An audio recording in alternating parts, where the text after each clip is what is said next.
Hi folks, and welcome back to Meaningful Money.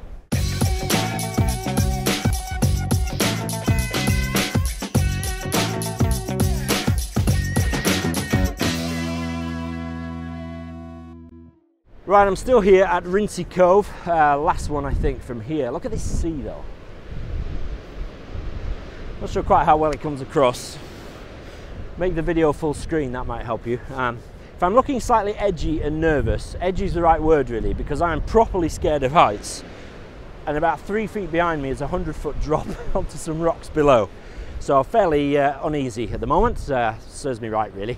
I could have been doing this behind my desk, couldn't I? I wouldn't have been nervous then. Okay, so the final one of our 5 factors which affect the form your income in retirement will take. We've talked about risks, we've talked about income types, we've talked about death benefits and costs. This one is your health. How will that affect the income that you get? As ever, before we get into the meat, I must thank my good friends down here in the bottom right, that's 7 Investment Management, who sponsor the show, for which I'm extremely grateful. So, 3 things to think about really, 2 primarily, but 3 just to make it 3, because everything's got to be 3 points, isn't it? It's like a rule. The first one is the sort of concept of impaired life.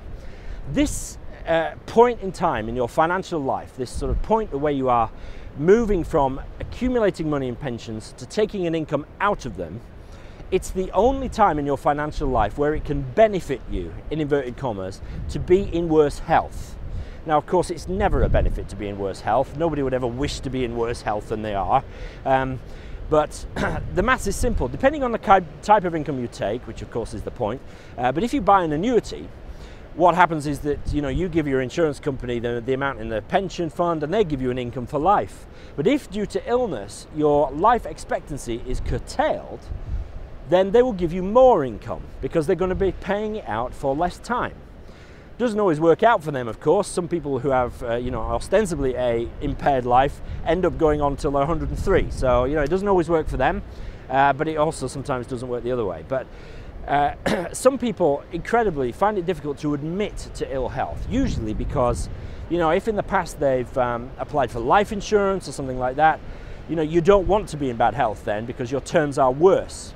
But now get it all out on the table. Tell your advisor or your insurance company everything that's wrong with you, because it will serve you. It can actually increase the income you can get. Related but slightly different is, what if your health is fine now but it's likely to deteriorate? In fact, that's true for all of us, because at 65 years old the chances are you're in fine fettle. But at age 75, 3 in 4 people will have some kind of medical condition which will make them eligible for a higher annuity payment.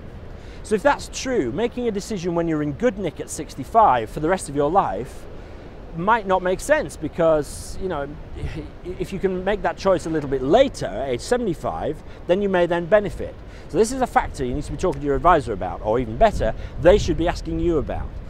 Are you happy making a decision now at 65? Is that what you would prefer? Do you want to know your income is sorted for the rest of your life, even if you could possibly get the chance to make your income go up in later life? Okay, it's just one of the factors.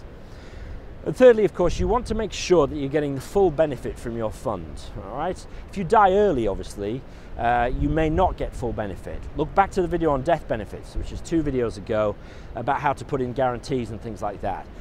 Now, we're going to come back to the sort of products that this is leading to, really. But as I've said before, the product comes last. It's what's important to you which matters. So it's why these 5 factors are all designed to get you thinking, what does matter? Do I need to provide for my spouse? What happens if she or he dies first and I've paid for an income for them? Do I want my income to go up every year? Do I want guarantees, or do I want to take the risk that investment returns might increase my income?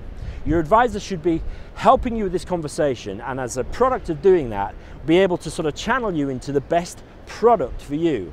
Product is where it'll end up, but it's not where it should start. If you go see an advisor and they're talking to you about products within the first meeting, really, possibly even 2 meetings, then you need to find a different advisor. It's you which counts, your life and your situation. Product comes after that. But these discussions are designed to help you find the right product and help your advisor do that for you and with you. So we're going to move into now to talk about these products and your options, okay? All the different options available to you and what they mean, and we're going to use case studies. So what type of person in what type of situation might opt for a given choice, okay? It's never perfect because there's an infinite number of variations, but hopefully it'll be helpful. So for now, thank you very much for watching from a spectacular Rinsey Cove. Look at that wave. Make the video bigger, you'll see it better. Thanks for watching, and I'll see you next time.